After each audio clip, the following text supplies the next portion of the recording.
So it's my pleasure now to present at the SIR 2023 our prospective multicenter registry study on radial access and embolization procedures, RAVI Registry. This is the 12 months outcome. I'm going to also present on behalf of the study investigators the 30 days outcome. So this multicentric study involved physicians from MUSC, myself, and Dr. Fisherman and Lockstein from Mount Sinai, Dr. Verheesen from St. Louis, Rush, Dr. Tassi, and Dr. Stewart from UCLA. Some of these procedures were performed as an outpatient. The objective of the registry study was to present, to understand the procedure success rate, complication rates in general related to access into the procedure itself, in a real-world perspective in patients undergoing visceral interventions using left side radial access. So a couple of definitions. Procedure success is defined as completing the planned procedure without femoral bailout. Technical success was the ability to deliver hydropearls to the target vessel and showing hemostasis. And other major adverse events in 30 days were death, MI, and stroke, and freedom from radial access complications at 30 days as well. So the setup or the design of the study was we screened 105 cases. This was all patients were enrolled successfully. It's a non-randomized study, and we're able to follow 99 patients in 30 days. And we had a very subgroup analysis on UFE specifically, which was the most common procedure performed in this cohort. And we have a sub-analysis of those patients that I'd like to present here as well. In terms of demographics, because uterine fibroid embolization was the most common procedure, most patients, as expected, were female patients. In terms of race, African Americans and Caucasians were the most common. In terms of baseline characteristics, the most common comorbidities were hypertension and drug-related allergies. The device that was used most commonly to obtain access in the left radial artery was a slender sheath. As you can see, the majority of cases were used equal or less than 5 French to obtain access.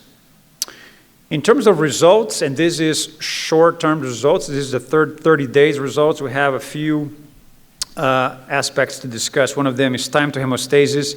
You can see was early as 1 hour, but the mean was 2 hours. The time to ambulation, 3 hours, and this is more related to patients with abdominal pain post-UFE that are required to stay a little bit more in bed, but they certainly would able to after using radial access to be walking around immediately after the procedure in case they had any pain. Important to mention, especially for the growth that we had in OBL more recently, almost 75% of patients were done or discharged in the same day. In terms of procedure length, about 1.5 hours or as early as 45 minutes. Contrast volume, nothing different than what we expect. And blood loss, more than 5 cc's, basically had 0 case. So 100% of cases had minimal blood loss. Other endpoints, in terms of 30 days, the necessity to convert from radial to femoral, I'm very pleased to see that in this study shows 0%, shows that the technique is solid and is good for patient care. Spasm, as expected, a little bit more than we would see in femoral, 9%. Successful delivery of hydropearl, 98%. In one of the cases, there was a partial embolization because of a spasm due to an artery, but for the more vast majority of the cases, was able to be performed successfully.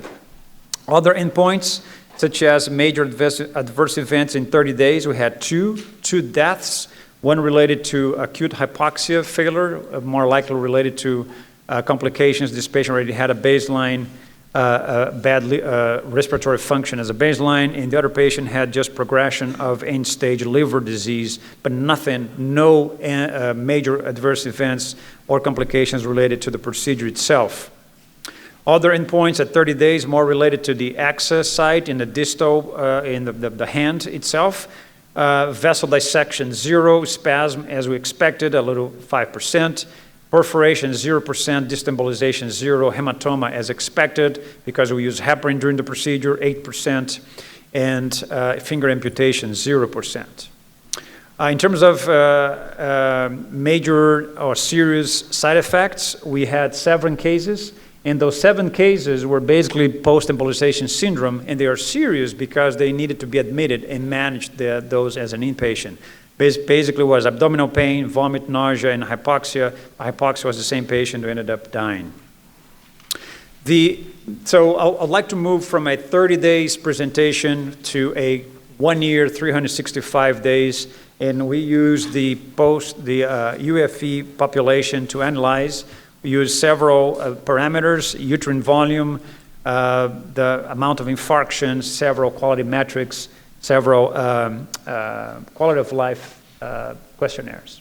So as you can see here, the vast majority of the fibroids in 30 days, 180, and 365 days, there's a significant progression of infarct, basically having no infarct, no residual viable fibroids in 1 year follow-up. And the same thing we could see in terms of, consequently, in terms of uterine volume, there's a significant reduction in volume. It maybe happened a little bit of reperfusion here at 1 year.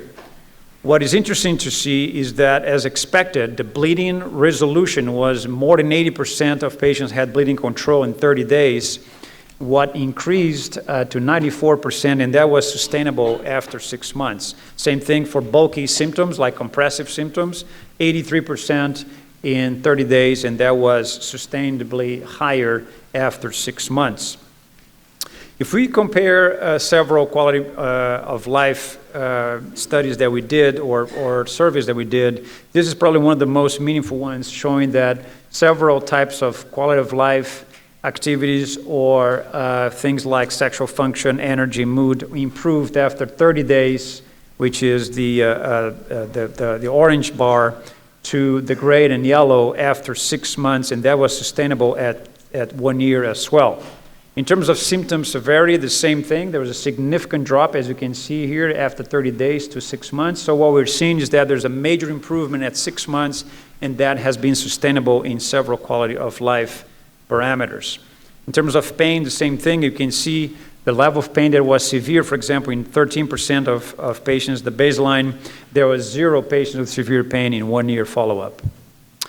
Here's important to mention, this slide is one of the most important ones to show that there is no significant adverse side effects in 30 days, neither in 1 year. There's one that I'd like to highlight. There was 1 stroke at 118 days after the procedure, nothing to do with access or the intervention itself. This was a patient that, like anybody else, that could have a stroke down the road. So how can we obtain this type of procedures, right? This type of successful radio access interventions, in how this was able to be achieved in this study. So first of all, I think it's important to review quickly here the 7 steps of radio access that were developed along the way. I'm pleased to see this year, 2023, is marking the 10 years since we started to do radio access at MUSC back in 2013. And we highly recommend is that you should start with procedures. If you are a younger interventionalist, for example, or want to start a radio access program, you should start doing procedures that you have experience with. Let's say you never did a PAE procedure, but you have a ton of experience with UFE and liver-directed therapy. You should probably start your program doing liver-directed therapy and UFE.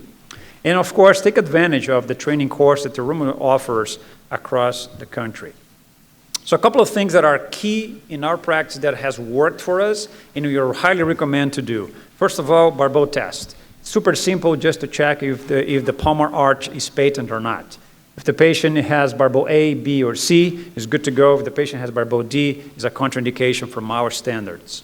Second very important thing is to measure the AP diameter of the radial artery to make sure that there's compatibility between the sheath that we use and the radial artery diameter. So we typically use the 4-5 slender, the pink and gray slender sheath from Terumo. And if the patient AP diameter has or equal or bigger than 1.6 millimeters, we're good to go, and that has proved to be safe. In terms of setup, in order to reduce your radiation exposure when you do left transradial, what we like to do is to put a door on wheels here as a shield. But if you don't have this shield, it can work as well. If If you have like a simply mounted shield and a skirt under the table, we'll be working the same way. And we work with the patient's arm open about 45 or 90 degrees angle, as you can see in this picture, and you are working behind the shield. In our randomized prospective trial, we published at the JVIR back in 2012, we demonstrated transradial versus transfemoral procedures. We show there's a 4 times reduction in radiation exposure to the operator in case you do this way. We've been doing cases transradial on the left side, and the reason is because you lose about 10 centimeters or 4 inches if you come from the right, and also want to try to avoid crossing supraortic vessels. However, we have been using, after the RAVI registry, some radial access on the right side as well, and I think that's going to grow in the future, especially now that we have longer catheters supporting our work. Access should be always obtained under ultrasound guidance, single wall, preferably a little shallower angle. If you compare to what you do in femoral access, that's going to increase the length of tissue between the puncture site in the skin and hitting the artery. If you have flatter angle, you have more stable access. As soon as we have a hydrophilic sheath in place, we like to put a dressing to secure. This is a case referred to me last year. I counted here, this patient had 15 punctures. I hope you can see a little, I know it's a little dark, but this is unacceptable, right? Every single radial access should be performed under ultrasound guidance. To prevent spasm and thrombosis, typically we use nitroglycerin, verapamil, and heparin to prevent those potential complications. We highly recommend to have injection of contrast through the sheath, through the check flow, in order to understand, to have a roadmap of the access to the patient's forearm. And because what we have found along the way, which are rare occasions but can happen, is you can find spasm, and then you need to just inject some vasodilator. You can have a kink of the artery. You can have, if that's a kink, we have a high takeoff of the radial artery, or you can have high takeoff, or you can have also a very tortured radial artery there, that using a baby J wire, for example, hydrophilic baby J 150/035 system, brings you access without a problem to the chest. Well, also there's a frequent question if you can do cone-beam CTs in transradial. Yes. So in case you do the work like we do with the arm slightly open, you just tuck the patient's arm against the torso, as you can see here, and then you can do the rotation geography. If that's not a good option for you, you can also hyperextend the patient's arm and do the cone-beam CT without a problem. Another recommendation we have is to use fluoroscopy for the entire time, from the patient's left arm all the way down to the descending aorta. Always use on the fluoroscopy. Doing that, you're not going to be playing by accident in the aortic arch and potentially cause a stroke. So if the guide wire goes to a different route, you know what you're doing. You just follow with the catheter. Extremely safe procedure. At the end, we like to close the procedure performing, we use the TR band, as you can see here. And we always use the patent hemostasis concept, which is basically a fine line. These are 2 images from volunteers, a study we did years ago. You can see here the band inflated, and that's the outcome you want. You want to have no bleeding outside, but no excessive insufflation of the band, so you can have occlusion of the artery like you can see here. So a fine line between no bleeding and not excessive occlusion is what you can obtain using the patent hemostasis concept.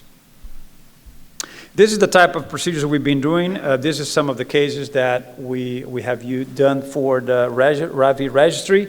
We like to use rotation angiography and fusion of image to guide us where we need to go. We've been using primarily the 4-5 slender sheath, the pink and gray sheath, with the MG2 catheter, which has a 135 centimeters length, using the Glide 035, the Baby J 1.5 millimeter radius glide, followed by microcatheter 150 coaxially, and then hydropearl 600 to 800, and at the end we close the case with a TR band.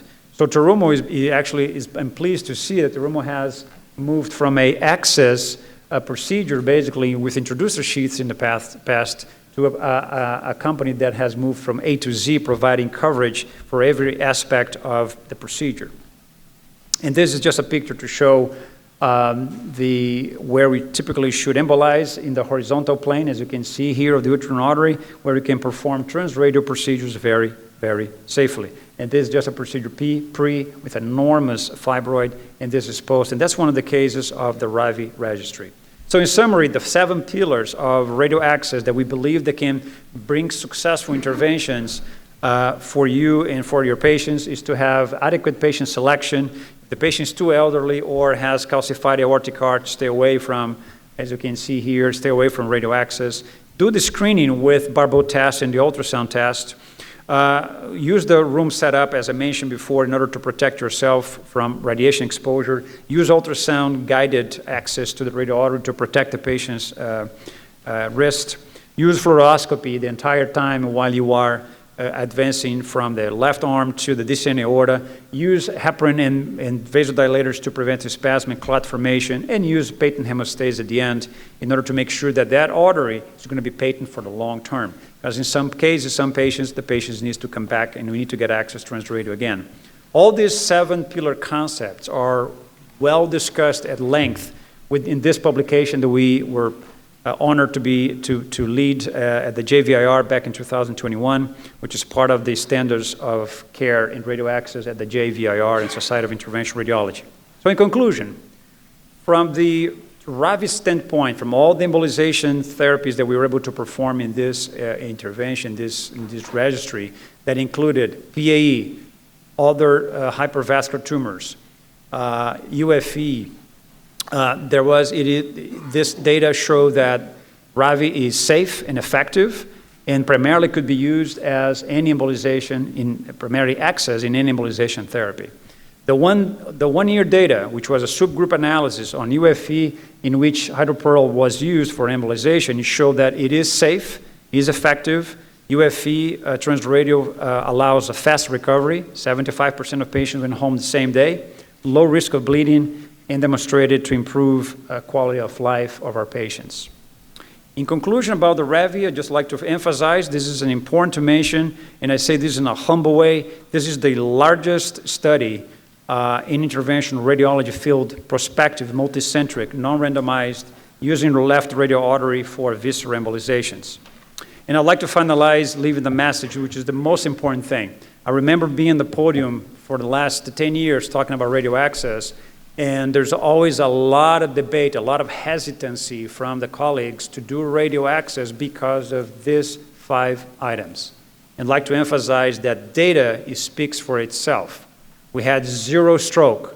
That has been always a concern. We had 0 hand ischemia, 0% of serious side effects or adverse events related to access. We had 0 conversion from radial to femoral, and we had 0% of clinically evident radial artery occlusion. So in summary, it's a privilege to present to you the 12 months and 1 year results of the RAVI registry. Thanks so much.